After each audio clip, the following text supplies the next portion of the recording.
What's up everyone, it's Rinku, and today it's time to prepare for the awakening, the Dark Knight guide. So this is kind of like a part 2 of my last video, since my last Dark Knight guide was made right after release, and now I've had a month of playing on this class every single day, and in just a few days, Dark Knight Awakening is coming out for us. So basically this video is going to be 3 parts. It's going to have a gear section, which is going to be simple to the point, basically elaborating on what I was trying to get at in the last video, with also a month of experience and talking to other Dark Knights and improving said information. The second part is going to be looking at the skills in-game once again, just like the first video. However, the first video was me basically saying if it was a PvE skill, a PvP skill, or worthless, and this section is going to be more of looking at each skill and seeing if it has PvP value at all after awakening, and if it does, what value does it have in PvP. Still no combos or anything interesting like that, because we obviously need awakening for that. So awakening guide will be coming out after this in the future with even more knowledge, but this should contain all the PvP knowledge of the skills we have now. And the last section we'll be looking at awakening builds that I'm pretty much going to use going into awakening, based on the information we have on the skills already, and based on Korea and the players playing on there, and me talking to a lot of Dark Knights that have played on the Korean servers and all that stuff. So there's a lot of stuff going on, and hopefully this won't be a long video. I said that every time, but I'm going to try hard to just cut to the point, and with that, let's go. Also, I just want to give out a huge shout out to the Dark Knight Discord, because I have met a ton of amazing people there, and I am still meeting amazing people, amazing Dark Knights, and we're all working together. Like, I've gotten a lot of feedback on a lot of this, so a lot of this is shared knowledge between all of us. Like, we have all collaborated, and that's pretty awesome. Like, this is a month now that we've been able to play with Dark Knight, and I hope I get to fight a lot of you after Awakening and we work together. So if anyone wants to help me out in the future for Awakening, or any testing or anything after that, just hit me up. If you need me to help you, like with your own project, I'm probably going to be down, as long as it's like increasing the Dark Knight's knowledge, I guess, just of all skills and combos and everything. So I'll be looking forward to that, and without further ado, let's get into this guide, preparing for Awakening. So first, let's talk about gear. As far as stats go, there's 2 major differences from my last video, and that is, first, we do not need any critical hit at all, because once Awakening comes out, most of the Awakening skills already have a 100% critical hit chance. So it's almost a waste to put gems just for critical strike chance, and I mean, obviously it would help for all the skills that do not have 100%, but it's not worth gemming over. So with that, the other thing is we still need attack speed. 3 to 4 seems to be people's like preference. They don't seem to want to always have 5 if they don't need it, because there is other gem options. But I actually found out there's a way to get 5 attack speed permanently without any gems or anything, and that is basically full boss armor gives 1 attack speed, 1 casting speed. Zarka gives 3 attack speed, and that's also best in slot, so you're going to have it eventually, which is already +4, which is where most people stop, and that is okay. I'm pretty sure 4 attack speed is fine, but obviously if you can get another plus for free, then you might want to do so, and I found out how to do that without any gems or anything, and that is this Pearl Set Juret's Armor costume. So this is the one for females for Dark Knights. This is the only one for Dark Knights, so this is what you have to get, and if you can get this, a Zarka, and full boss gear, you can actually have +5 attack speed, which we still kind of value very highly, which is awesome. So as you know, or you should know by now, my gems have changed, my gear has changed, and because I don't need critical hit, I no longer have those critical hit gems at all. And you can see my stats. I have 4 attack speed right now, and 3 critical hit chance. I don't even know how I have 3 critical hit chance right now. But really quickly, I just wanted to show you that I am using these crystals on my gloves specifically to counterbalance the fact that I do not have a Zarka. If I did have a Zarka, these 2 crystals would have 0 attack speed, and I'd have exactly the same amount of attack speed. And if I ever get full boss gear, I'll have +5 out of 5. So that is what I'm working with. Now I will go and show you guys the actual best in slot crystal build as far as right now goes, as far as the information that we have gathered. So these are what I believe to be the best in slot gems for all the gem slots in your gear, and I do not know how much resistances factor in as far as when they'll actually be used and what classes you'll need them for, but I've talked to a lot of DKs and these are basically all the gems that they would suggest as well. So evasion for head, I'm pretty sure that's the best go-to thing. Obviously you'll be using 10% experience for grinding, but usually that's why when you have Gaiath you'd probably switch in and out. So evasion for PvP, probably the best you can go in your helmet. For your chest, I do believe this cheap ass crystal, special attack evasion 10%, is the best. A lot of attacks are special attacks. I can't believe it's so cheap, but if it really does what it says it does, which I believe it does, this is probably the best in slot, so very interesting there. For the gloves, this is assuming you do not need attack speed. Your attack speed is already 3, 4, or 5, preferably 5. I mean, if you could put Jurettes on here, it would say 5 right there. And you could switch this to completely accuracy +2 and grapple resistance plus 5%, mainly for the accuracy, but the grapple is better than attack speed because you're already maxed on attack speed. And we no longer need crit, so that's cool. Awakened Spirit Crystals, these are the best for the offhand, unless you're specifically targeting ignoring a specific resistance. These are clearly the best, and you can only get one from the quest chain. You can try and pre-order the second one or get the lower, weaker version for 50 less HP, but these are the best to go for that.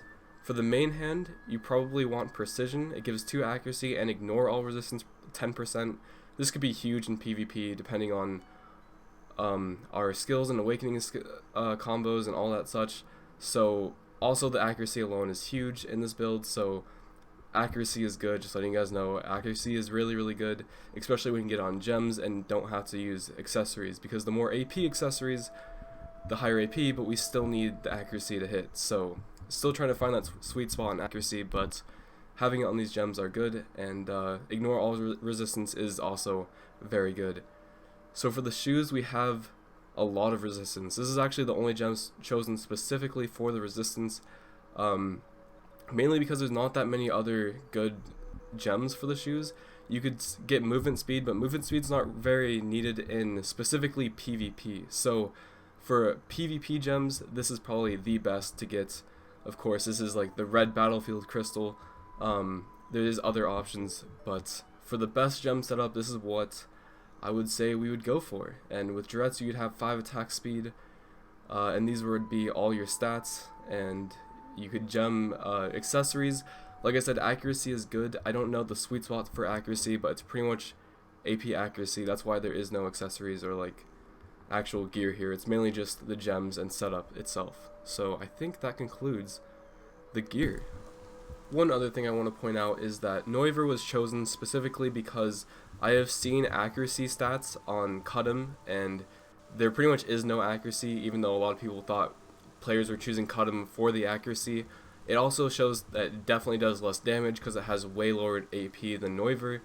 The DP, you would probably not pick Cudham specifically for DP, so the really only reason you would ever choose Cudham for PvP is if you specifically wanted the fact that Cudham ignores 10% resistance instead of Neuver, which has 10% resistance on everything, by the way. Both of them on everything. So I'm not sure if like these crystals ignore all resistance plus 10%. That's basically what Cudham is offering, and I already have 2 of them on my sword. I'm not sure if that gives Cudham viability or not, but most likely Neuver will be the pick of a lot of people, specifically for PvP. Now, Cudham has shown to have hidden stats for PvE, so specifically for killing monsters, Cudham is the best for all classes in that regard, which is amazing because it has extremely high hidden stats, which is kind of crazy to think about, but it's only for killing monsters, not PvP.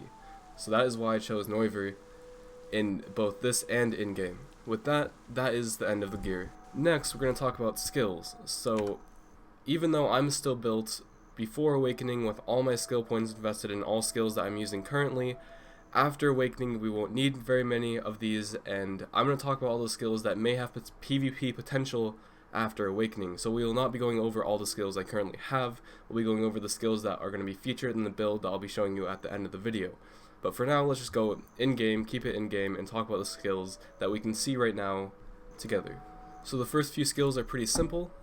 Chain Dusk, you can actually side dash 1 to 2 times depending on how you use your cooldown. It gives you invincibility when you disappear, and it also gives you EP plus 40, which is really, really amazing. Really awesome skill. It is also required to level this to actually get all the skills in Awakening. This is the only skill that you have to get in your pre-Awakening tree to unlock an Awakening skill. And of course, when you get Awakening, you can use this in Awakening once you level up that skill. The follow-up skill is Smoky Haze. This also is a teleport skill, but this one teleports you in front of you. It has a bit longer range, but it's just one straight up teleport. It gives you super armor right when you cast it, invincibility when you're teleporting, and super armor when you appear again. So same kind of concept, although you get super armor before and after, and you'll probably be using this a lot as well. These two are your main two skills to get around, and as far as pre-Awaken goes, and Awakening just enhances it by giving you those teleports and more. In case there's any time where we're not in Awakening and we still need to block and counter, you will probably want to pick up the counter ability. Definite PvP choice. Still are going to use it after Awakening. Whenever you switch weapons, you're probably going to want it, so definitely get that as well. Moving on, after Awakening, we will probably not need this or this. The only PvP value it would have is a stun and to add on to combos, but after Awakening, we will probably not need the combos used for these. So until someone has proven it is useful, it is probably not useful after Awakening. Now, Airstrike is extremely useful, and it is pretty much used for mobility after Awakening. It is also extremely useful for gap closing when you're not in Awakening, but we're going to have a lot of movement skills, so this is just another one to our arsenal. Also, something that should be noted is that you do have invincibility while you are moving, so just to add that in there. Now, these may not get used too much, but they are said to be still useful after Awakening. These are probably the last PvP skills you probably want to scale into after Awakening, but Shadow Bullet and also Shadow Bullet Air, I actually figured out that these are on 2 different cooldowns. So the side dash and the jump side dash are 2 different stiffnesses, and also on the jump you have invincibility when the character vanishes. The only thing is, I saw one Dark Knight lock the jump one, and it may be because jumping in general probably makes you very vulnerable, especially the fact that this skill requires you to jump specifically sideways, so I'm not sure how often you'll actually be jumping sideways, but assuming you really needed to stiffness someone, and you already used this one, you can have a second one on a different cooldown. So the side dash is a 4-second cooldown, and the jump side dash is a 5-second cooldown. So that is Shadow Bullet. Another PvP skill is Lucius Snare. This is also an extremely controversial skill because this basically you put a trap on the ground and it'll stun on explosion, but you basically have to plant this. It leaves you open. It's pretty slow, and you have to assume that whatever you're trying to target might run over this. So I could see how this could be very strategic, but you really have to know what you're doing, and this would probably be my last pick out of all the skills. Even though I included it in my Awakening skill builds, this would be the last skill I got in my skill build before I got anything else. It is in my skill build because it is before anything else I'd get after that, but it is the last skill I'd get in my build, personally. But, I mean, if you know how to use it, that would probably be the first pick, and if you don't, that might be something you never pick, so. Next we have Slanted Balance. Now, this is a pretty interesting skill because I pretty much thought it was a worthless skill. However, it does give floating on hits, and it is a good interrupt skill. So if you're ever not in Awakening and you need an interrupt, you could just throw this out and hope for the best. I just don't know how much it'll be used, if at all, so I just figured I'd throw that in there. So we do have some skills like this one I don't think we'll be using after Awakening. This one is definitely specifically for PvE, and we will not need this for Awakening at all. We'll just have better skills than those. And this was basically a filler before Awakening. This was the best filler before Awakening, but with Awakening, like I said, it will pretty much not be needed. All those other ones are PvE skills that I did not use anyways, and now we're finally almost through to the good stuff. So out of all our non-Awakened skills, probably the most important is still Wheel of Fortune. This is probably the main skill that we would swap out of to do probably counter to this, to Awakening would probably be pretty OP still. So it does give you super armor while it's in effect, which is amazing, and this is probably going to be the skill to use after Awakening if nothing else works. As well as Nocturne, this is just a really unique PvP skill, amazing for PvP. It's like its own counter to doesn't need any more to be said about that. Lunacy of Vetter, if I even said that right, is definitely still going to be used. Definitely still amazing. A down attack, our 100% ultimate, it's going to be really good. Also, on good hits, bound, so it's also a bind. It's just all around very, very, very good. I still believe Imperious Command is useless. No one has proven me wrong, so I'm pretty sure we'll still never be using this, as cool as it may have sounded. As far as these skills, now this one is mainly for PvE, for gaining stats. We may still use it in PvE, but we'll probably never use it in PvP again, so we'll probably no longer need this after Awakening. So for these last two abilities, Kama Sylvia Slash and Obsidian Ashes, these are what I'd probably level up after you've made your entire skill build after Awakening, hit 60, because I'm not sure if we're going to be even using these or not, but I'm not sure if there would be skills that we really lock. Now this one has huge damage potential. It has a front guard while you're charging, which is huge. It does tons of damage, just very good skill, but after Awakening we probably will not be using it very much, if at all.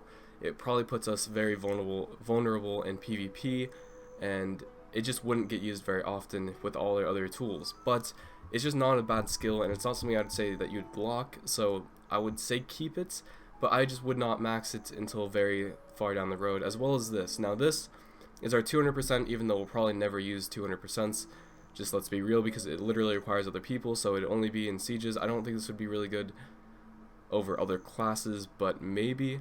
But as far as the skill itself, just as a normal skill, it does bind, and it has huge range. Like, it does have a lot of range, not more than our other Awakening skills that do damage, so it's pretty much for a range bind, but it could be good in a bind, haha. So honestly, I would say it's good.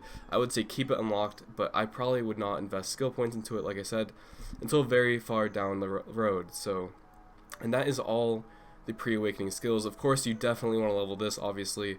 For the accuracy and magic power, you definitely want this, and you want this if you're ever going to kill monsters and level up, which is pretty important. So that is all the skills that we have available to us so far. Finally, we can move on to the Awakening section, my Awakening skill build, and the Awakening skills. So finally, we are on the Korean skill calculator website, and this shows all the skills with legit videos and actually less lag than most other sites, even video database. While a little bit more weird setting, it also has the Awakening skills as well as their videos, so it is extremely helpful before Awakening, but I will be making these skill builds on video database when they update. So for now, we'll be using this, and I'll include these links in the description. Also, these links will be also on my Google Doc. So my Google Doc has been updated. Feel free to click that. That has all the information in this video, all the information in the last video, and more. But I'm assuming most people already know about that. So just going into this, this is the level 56 version. So we have 549 skill points invested. This is the bare minimum as far as these main points go, because by the time you hit 60, you're going to need about 1,000. So if you have 600 at 56 and 1,000 at 60, you're on the same pace as me, which is someone that uses a ton of experience potions and just grinds in full parties. But if you have more skill points, then that means you can get more, you can play around with more skills, pre-awakened skills, or PvE awakening skills. So I'll show you what I mean as we go down. So these are what I would have built. These are pretty much what I showed you in game, with no slash, no ashes, all these skills up to 56. We still have those two. We still have all this. Still have the counter. Still everything. And then we go into awakening skills. Now, you're pretty much going to need a lot of the awakening skills, so we're just going to assume that you need every awakening skill, and I'm going to tell you what you do not need. So I'm pretty sure you do not need to level this at all. So this is also a huge SP investment, so if you do level it, keep in mind that you're going to need a lot of skill points for this. It is very handy that we do not need this, because that is why our skill build is so low, and it's just because we will never need it in PvP. If you ever find yourself just left clicking, then I guess you can put points into it, but if not, then don't worry about it. The other one is that this skill is probably not needed for PvP, but it is probably a very good PvE skill. I believe it gives you HP and EP, So it is pretty much a PvE only skill, I would assume. So this is probably the only main skill that we will not be leveling. So we're going to be getting all of these. It's not bad to have this for PvE, so, and you get the first level for free. That is why it's unlocked, but we will not be leveling it further. As well as the only other things that we will not need is this, which only turns enemies. Unless you're into that, you pretty much do not need this for PvP because it does nothing. I'm pretty sure it probably does not do much at all. As well as this. This is just a long range attack. It like pokes people, but we have longer range or as long range attacks that do way more damage. I'm not really sure when we would ever use this in PvP and PvE as well. We just have more attacks that would probably do more damage. So if anyone has a use for this, let me know, but I'm not really sure if we need this. Now everything else we pretty much need, and if we go over here, this is my level 59 build. This is what I'm going to be going into later this week. So you can see I have everything pretty much maxed. These two you get at 60, 62, 61, 60, and 60. So when I hit 60, I'll be getting my final skill, which is the flow skill. This is the final thing to unlock as a Dark Knight, besides the 61 and 62. I got those mixed up. 61 and 62 skills accordingly, and those will be the last two skills literally you upgrade, and then you're done with the entire skill build. So this is the 59 build before the 60 stuff, and the 59 build is only 917 skill points. This is the exact same pre-awakened build as you just saw. I made sure they're all identical by making one first and copying it for everything. So this is the exact same pre-awakened build, and just going over the awakened skills. We still have to really use them and test them, but we do have this.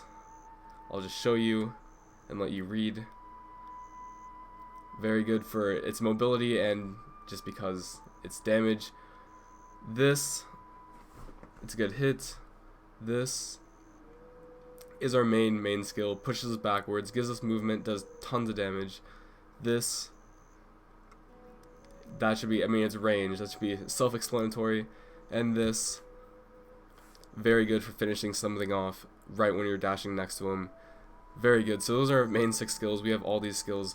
Like I said, this is not an awakening guide. I wasn't going to show you like what these skills are, what they're good in PvP, but this is the build that I'm going to build in a few days and test and really play through every skill, see when they're used, and make that awakening guide for you. So that is why I quickly went over them and said this skill is cool, this skill is that.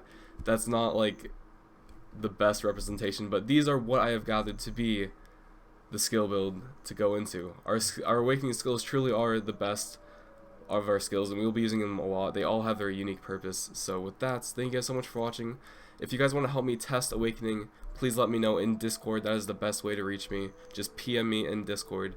And thank you for everything. I think that is everything. With that, I am out.